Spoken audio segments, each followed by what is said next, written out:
ফ্যাসিবাদের দীর্ঘ সময় এবং গত প্রায় ১.৫ বছরের অন্তর্বর্তী সরকারের সময় একটি নির্দিষ্ট গোষ্ঠী পরিকল্পিতভাবে বহুমুখী অপপ্রচারে লিপ্ত থাকলেও সামাজিক যোগাযোগ মাধ্যমে অসংখ্য সচেতন নাগরিক স্বতঃস্ফূর্তভাবে শক্ত অবস্থান নিয়ে এসব মিথ্যাচার ও উদ্দেশ্য প্রণোদিত প্রচারণার বিরুদ্ধে জোরালো প্রতিরোধ গড়ে তুলেছেন। এই জন্য গণতন্ত্রকামী জনগণের পক্ষ থেকে আমরা আন্তরিক ধন্যবাদ জানাই। আমরা প্রত্যাশা করি সামনের দিনগুলোতেও ইতিবাচক এই ধারাবাহিকতা অব্যাহত থাকবে। একই সঙ্গে সরকারের সংশ্লিষ্ট ব্যক্তিবর্গ নিজ নিজ অবস্থান থেকে তথ্যভিত্তিক বক্তব্য তুলে ধরে অপপ্রচারের বিরুদ্ধে কার্যকর ভূমিকা রাখবেন।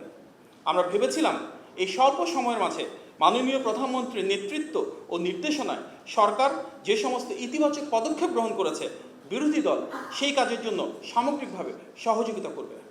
কিন্তু আমরা দেখতে পেলাম তারা সেটি না করে সংসদে হট্টগোল করা, রাজপথে আন্দোলনের হুমকি, গুজব অপপ্রচার ছড়ানো সহ বিকল্প পথ বেছে নিয়েছে, যা দেশের অগ্রযাত্রার পথে কিছুটা প্রতিবন্ধকতা সৃষ্টি করছে।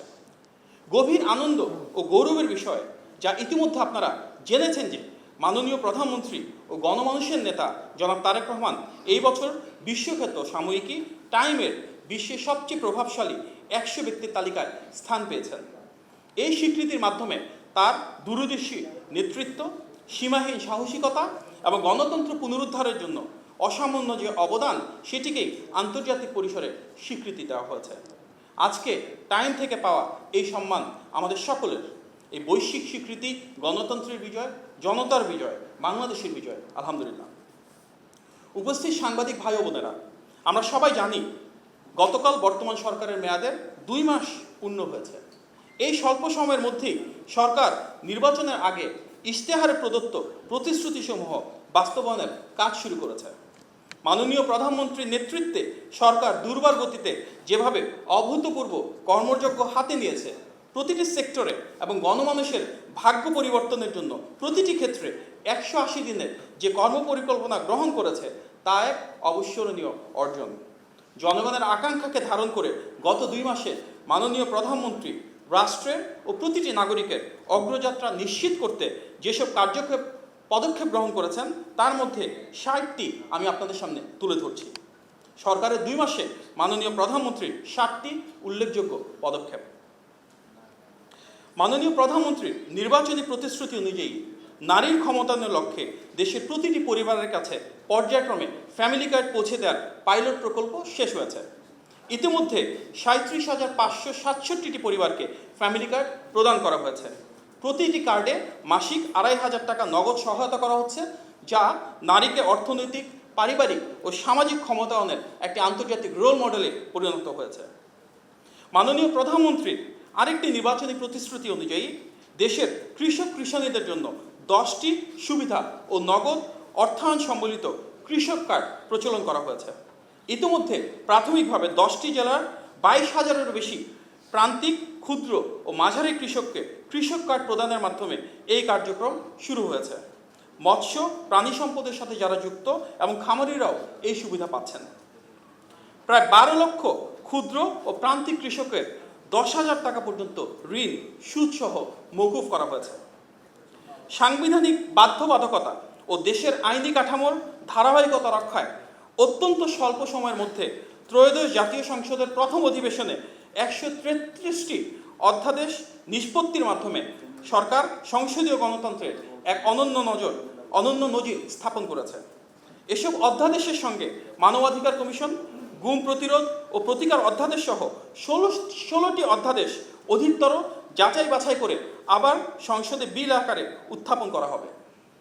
সবচেয়ে বেশি গুম, খুন, মানবাধিকার লঙ্ঘনের শিকার দল হিসেবে বিএনপি এগুলো বাস্তবায়নে অঙ্গীকারবদ্ধ। এই প্রতিটি ক্ষেত্রে সংশ্লিষ্ট অংশীজনদের সাথে আরও পরামর্শ ও যাচাই বাছার প্রয়োজনীয়তার কথা বিলে উল্লেখ করা হয়েছে।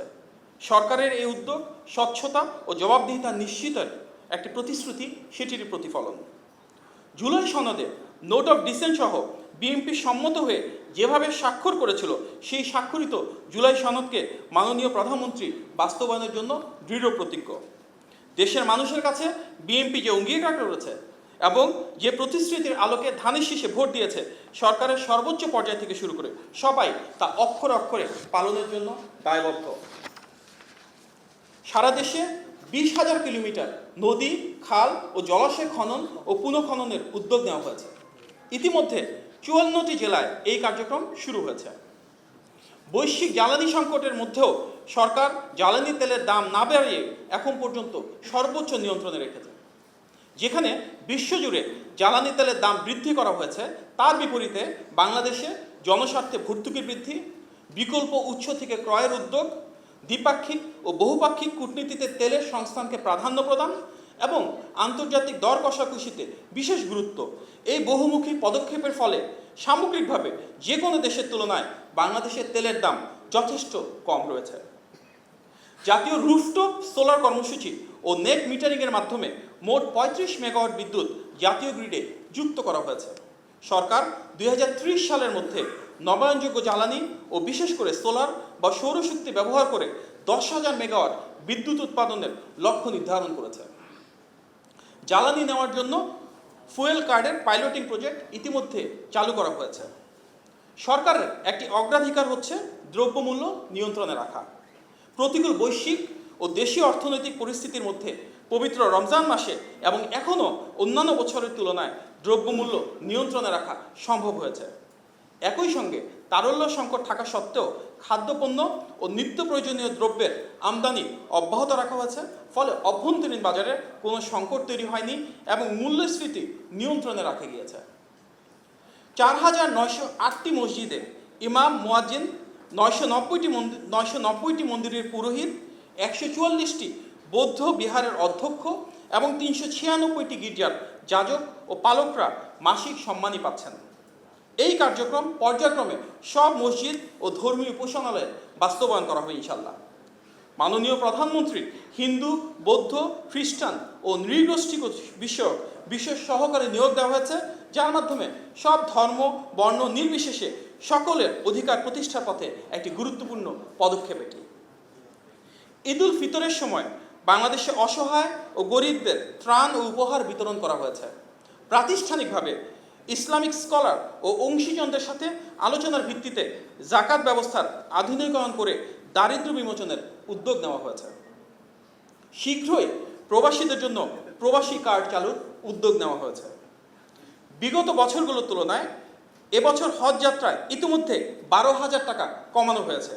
প্রথমবারের মতন দেশের মাটিতেই নুসুক হজ কার্ড প্রদান করা হয়েছে। দেশের সব মন্ত্রণালয় ও সরকারি অফিসে শূন্য পদে 4,68,220টি যে পদ রয়েছে সেটি পূরণের জন্য 6 মাস, 1 বছর ও 5 বছর মেয়াদী কর্মপরিকল্পনা প্রণয়ন করা হয়েছে, যার মূল উদ্দেশ্য কর্মসংস্থানের সাথে সমন্বয় রাখা। পর্যায়ক্রমে সরকারি মালিকানাধীন বন্ধ কারখানা ও শিল্প প্রতিষ্ঠানগুলো চালু করে কর্মসংস্থান বৃদ্ধির উদ্যোগ নেওয়া হয়েছে, যার মাঝে প্রাধান্য পাচ্ছে চিনিকল, রেশম ও পাট শিল্প। স্বল্প ব্যবহৃত ইকোনমিক জোন, ইপিজেড, বিসিক এলাকা, হাইটেক পার্ক ও ইন্ডাস্ট্রি ক্লাস্টারের তালিকা প্রস্তুত করে সেখানে সম্ভাবনাময় ব্যবসা ও স্থানীয় বিশ্ববিদ্যালয়ের সাথে ইকোসিস্টেম তৈরি শুরু করা হয়েছে। সরকার দেশের অর্থনৈতিক উন্নয়নকে অধিকতর শক্তিশালী, স্থিতিশীল ও অন্তর্ভুক্তিমূলক করার লক্ষ্যে ইতিমধ্যে একগুচ্ছ বিশেষ পদক্ষেপ গ্রহণ করেছে। আমাদের মূল লক্ষ্য 2034 সালের মধ্যে $1 ট্রিলিয়ন অর্থনীতি রূপান্তর করা এবং এই লক্ষ্য অর্জনে খাতভিত্তিক স্বল্প, মধ্য ও দীর্ঘমেয়াদী পরিকল্পনা প্রণয়ন করা হচ্ছে। অর্থনৈতিক স্থিতিশীলতা, পুনর্গঠন ও বিনিয়োগ নির্ভর প্রবৃদ্ধির সাথে আমাদের যে অগ্রযাত্রা সেটিকে মিলানোর লক্ষ্যে 5 বছর মেয়াদে কৌশলগত কাঠামো প্রণয়ন করা হচ্ছে।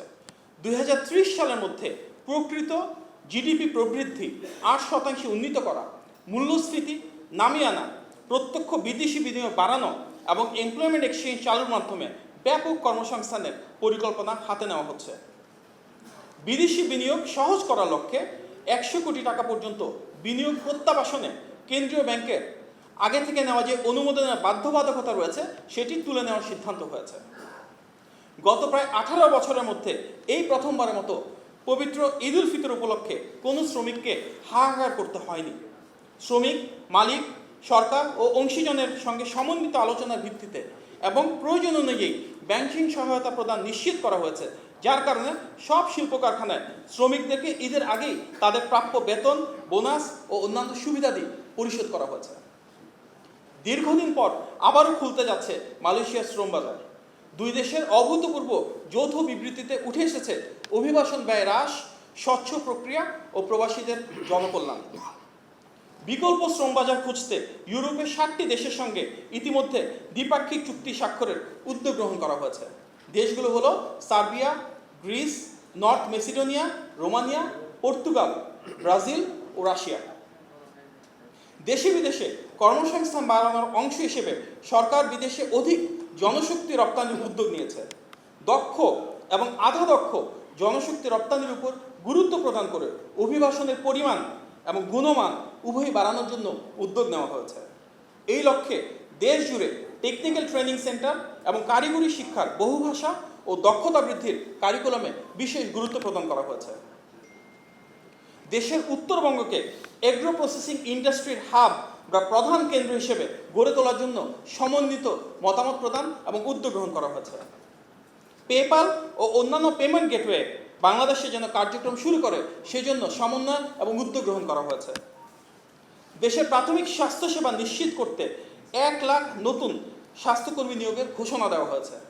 এই নিয়োগের ক্ষেত্রে নারী ক্ষমতায়নকে প্রাধান্য দিয়ে মোট কর্মীর 80% নারী থেকে নেওয়া হবে ইনশাআল্লাহ। সঠিক ও গুণগত স্বাস্থ্যসেবা পৌঁছাতে হেলথ কার্ড চালুর সিদ্ধান্ত নেওয়া হয়েছে এবং সারা দেশে হাসপাতালগুলোতে বিশেষ নিরাপত্তারক্ষী মোতায়েনের উদ্যোগ নেওয়া হচ্ছে। প্রতি বছর পুনরায় ভর্তি ফি বাতিল, অর্থাৎ পরবর্তী ক্লাসে ভর্তি হওয়ার পর নতুন করে আর ভর্তি ফি না দেওয়ার সিদ্ধান্ত গ্রহণ করা হয়েছে। লটারির পরিবর্তে আধুনিক ভর্তি পরীক্ষা বা বৈজ্ঞানিক প্রক্রিয়া শিক্ষার্থীদের ভর্তি, শিক্ষকদের সুযোগ সুবিধা বৃদ্ধির সিদ্ধান্ত নেওয়া হয়েছে এবং সকল স্তরের শিক্ষাবৃত্তি যে অর্থ সেটির পরিমাণ বাড়ানো হয়েছে। বিদেশি উচ্চশিক্ষার লক্ষ্যে রাষ্ট্রীয় অর্থনৈতিক সহায়তায় সর্বোচ্চ 10 লাখ টাকা জামানতবিহীন ব্যাংক গ্যারান্টির সিদ্ধান্ত নেওয়া হয়েছে। শিক্ষা প্রতিষ্ঠানে 9,000 ধর্মীয় শিক্ষক এবং শূন্য পদ সহ যে শূন্য পদ রয়েছে সেগুলোতে বিভিন্ন পর্যায়ে শিক্ষক নেওয়ার ইতিমধ্যে সিদ্ধান্ত গ্রহণ করা হয়েছে। শিক্ষা প্রতিষ্ঠানে বিভিন্ন মাঠে শিশু কিশোরদের জন্য উন্মুক্ত খেলার স্থান তৈরি করার উদ্যোগ নেওয়া হয়েছে। পাশাপাশি উপজেলা পর্যায়ে 6টি খেলায় 3 জন করে মোট 18 জন ক্রীড়া শিক্ষক নিয়োগ শুরু হয়েছে। মহানগর পর্যায়ে উন্মুক্ত খেলার মাঠে সংস্থান করা হচ্ছে। আগামী শিক্ষাবর্ষ থেকে 4র্থ শ্রেণী হতে শিক্ষার্থীদের জন্য খেলাধুলা বাধ্যতামূলক করা হচ্ছে। আবারও শুরু হয়েছে শিশু কিশোরদের প্রতিভা অন্বেষণের প্রতিযোগিতা নতুন করে। প্রথমবারের মতন সংযুক্ত হচ্ছে ক্রীড়া ও কোরআন তেলাওয়াত। জাতীয় সংসদের গ্যালারিতে শিক্ষার্থীদের জন্য 150টি আসন বরাদ্দ এবং দেশব্যাপী বই পড়াকে উৎসাহিত করার জন্য বেসরকারি খাতের সাথে যৌথ উদ্যোগ গ্রহণ করা হচ্ছে। সরকারি প্রাথমিক বিদ্যালয়ের 2 লাখ শিশুর মাঝে বিনামূল্যে স্কুল ড্রেস, জুতা ও প্রায় 5 লাখ শিশুর মধ্যে পাটের তৈরি ব্যাগ বিতরণের লক্ষ্যে কার্যক্রম চলমান রয়েছে। এছাড়াও বিভিন্ন স্কুলে পর্যায়ক্রমে 1 টিচার 1 ট্যাব পরিকল্পনা বাস্তবায়নের পাইলট কার্যক্রম শুরু হচ্ছে। প্রাথমিক ও মাধ্যমিক পর্যায়ে লার্নিং উইথ হ্যাপিনেস, কারিগরি শিক্ষা, ক্রীড়া, সংস্কৃতিকে যুক্ত করে শিক্ষাক্রমকে আরও সমৃদ্ধ করার উদ্যোগ নেওয়া হয়েছে। মাদ্রাসা শিক্ষাকে যুগোপযোগী করতে স্মার্ট ক্লাসরুম স্থাপন, শিক্ষকদের প্রশিক্ষণ এবং কারিগরি কোর্সে অন্তর্ভুক্তির উদ্যোগ নেওয়া হয়েছে। স্পোর্টস কার্ড ও স্পোর্টস অ্যালাউন্স কর্মসূচি চালু হয়েছে, যার মাধ্যমে ইতিমধ্যে শতাধিক ক্রীড়াবিদকে ভাতা দেওয়া হচ্ছে। 5 বছরে 25 কোটি বৃক্ষরোপণ ও সবুজ কর্মসংস্থান সৃষ্টির লক্ষ্যে বনায়ন সৃজনের জন্য এরই মধ্যে 1,50,00,000 বিভিন্ন প্রজাতির চারা উৎপাদন করা হয়েছে। উৎপাদিত চারাগুলো চলতি বছর আসন্ন বর্ষা মৌসুমে রোপণ করা হবে। এছাড়া শহরের মধ্যে থাকা খালের পাশে আধুনিক নেটিং ব্যবস্থা এবং হাঁটার রাস্তা তৈরি করা হচ্ছে। রাষ্ট্রীয় ভবন যমুনা ব্যবহার না করে মাননীয় প্রধানমন্ত্রী গুলশানে নিজের বাড়ি ব্যবহার করছেন, নিজ খরচে তেল ব্যবহার করছেন, যা রাষ্ট্রীয় ব্যয় হ্রাসের ক্ষেত্রে একটি যুগান্তকারী পদক্ষেপ। মাননীয় প্রধানমন্ত্রী শনিবারও নিজে অফিস করছেন, কর্মকর্তাদের সকাল 9টার মধ্যে উপস্থিতি বাধ্যতামূলক করেছেন। ভিভিআইপি প্রোটোকল না নিয়ে প্রধানমন্ত্রীর অতি সাধারণ চলাফেরায় ট্রাফিক ব্যবস্থায় নজিরবিহীন পরিবর্তন এসেছে। তার রাষ্ট্রীয় সফরের সময় বিমানবন্দরের আনুষ্ঠানিকতা সীমিত করা হয়েছে, যেখানে উপস্থিত থাকতে পারবেন কেবল একজন জ্যেষ্ঠ মন্ত্রী, চিফ হুইপ, মন্ত্রিপরিষদ সচিব এবং প্রধানমন্ত্রীর মুখ্য সচিব। দালালদের হস্তক্ষেপ বন্ধের লক্ষ্যে নামজারি ও সেবা গ্রহীতাদের অনলাইন আবেদন বাধ্যতামূলক করা হয়েছে। নগদ টাকা লেনদেনের সুযোগ বন্ধ করতে অনলাইনে ভূমি উন্নয়ন কর ব্যবস্থা চালু করা হয়েছে। ম্যাপ বা নকশা জালিয়াতি বন্ধ করতে সরকার এখন ডিজিটাল সার্ভের পাইলটিং পরিচালনা করছে। চালু হয়েছে 24/7 হটলাইন। পদ্মা অববাহিকার বিস্তৃত কৃষি অঞ্চলকে মরুকরণ থেকে রক্ষা করা এবং শুষ্ক মৌসুমে পর্যাপ্ত পানি নিশ্চিত করতে পদ্মা ব্যারেজ প্রকল্প হাতে নেওয়া হয়েছে। এমপি মন্ত্রীদের শুল্কমুক্ত গাড়ি ও সরকারি প্লট গ্রহণ না করার ঐতিহাসিক সিদ্ধান্ত নেওয়া হয়েছে, যার ফলে রাষ্ট্রীয় ব্যয় কমে আসছে। পাটজাত পণ্যের প্রাধান্য দিয়ে বিভিন্ন সরকারি অফিস এবং বিভিন্ন বেসরকারি শিল্প খাতকে পাটজাত পণ্য ব্যবহারের নির্দেশনা দেওয়া হয়েছে, প্রেরণা দেওয়া হচ্ছে। ডেঙ্গু প্রতিরোধে সাপ্তাহিক জাতীয় পরিচ্ছন্নতা অভিযান, স্থানীয় প্রশাসন ও কমিউনিটি সমন্বয়ে কার্যক্রম চলমান রয়েছে। দীর্ঘদিন বন্ধ থাকার পর হামের টিকাদান কর্মসূচি চালু হয়েছে, লক্ষ্য দ্রুততম সময়ে সারা দেশে সেটি প্রদান করা। চাঁদাবাজির বিরুদ্ধে ব্যবস্থা নেওয়ার জন্য গোয়েন্দা ও আইনশৃঙ্খলা বাহিনী দ্রুত পদক্ষেপ নিচ্ছে। আইনশৃঙ্খলা বজায় রাখার ক্ষেত্রে সর্বোচ্চ অগ্রাধিকার দেওয়া হচ্ছে। জনবান্ধব পুলিশ যেন গঠিত হয় এবং সেভাবে যেন জনসেবা করে সেটি নিশ্চিত করা হচ্ছে। ঢাকায় পরিবেশ বান্ধব ইলেকট্রিক বাস এবং নারীদের জন্য সম্পূর্ণ নারী পরিচালিত নিরাপদ বিশেষায়িত পিঙ্ক বাস সার্ভিস চালুর উদ্যোগ নেওয়া হয়েছে। জাতীয় নদী রক্ষা কমিশন আইন সংশোধনের একটি চূড়ান্ত খসড়া হয়েছে। এর ফলে নদী দখল ও দূষণ ফৌজদারি অপরাধ হিসেবে গণ্য হবে। এই আইনের অধীনে নদী দখলদাররা সর্বোচ্চ 5 বছর কারাদণ্ড বা 15 লাখ টাকা জরিমানা বা উভয় দণ্ডের মতো কঠোর শাস্তির প্রস্তাব রাখা হয়েছে। বিদ্যুৎ ও অর্থ অপচয় রোধে রাষ্ট্রীয় ইফতার সীমিত করা হয়েছিল। বৈশ্বিক সংকট মোকাবেলায় জাতীয় পর্যায়ে বিদ্যুৎ ও জ্বালানি সাশ্রয়ে সব ধরনের সরকারি প্রতিষ্ঠানের জন্য 11টি নির্দেশনা জারি করা হয়েছে। লাইট কম ব্যবহার করে দিনের বেলা অফিস বা বাড়ি ঘরের পর্দার জানালা সরিয়ে সূর্যের আলো ব্যবহারের জন্য সবাইকে অনুপ্রাণিত করা হয়েছে। সরকারি অফিসে অর্ধেক ফ্যান, লাইট ও এসি চালানোর নির্দেশনা এসেছে। প্রথমবারের মতো এনটিআরসির মাধ্যমে বিভিন্ন বিদ্যালয়ের প্রধান শিক্ষক, কলেজের অধ্যক্ষ, উপাধ্যক্ষ নিয়োগে পরীক্ষার মেধাভিত্তিক নিয়োগ হতে যাচ্ছে। দেশের একমাত্র সরকারি তেল শোধনাগার ইস্টার্ন রিফাইনারি পিএলসির সক্ষমতা বাড়াতে এবং জ্বালানি নিরাপত্তা শক্তিশালী করতে দ্বিতীয় ইউনিট স্থাপনের পরিকল্পনা এগিয়ে নিচ্ছে সরকার। 2029 সালে দ্বিতীয় ইউনিটের পরীক্ষামূলক কার্যক্রম চালু করার উদ্যোগ নেওয়া হয়েছে। আন্তর্জাতিক দরপত্র আহ্বান করা হবে আগামী মাসেই।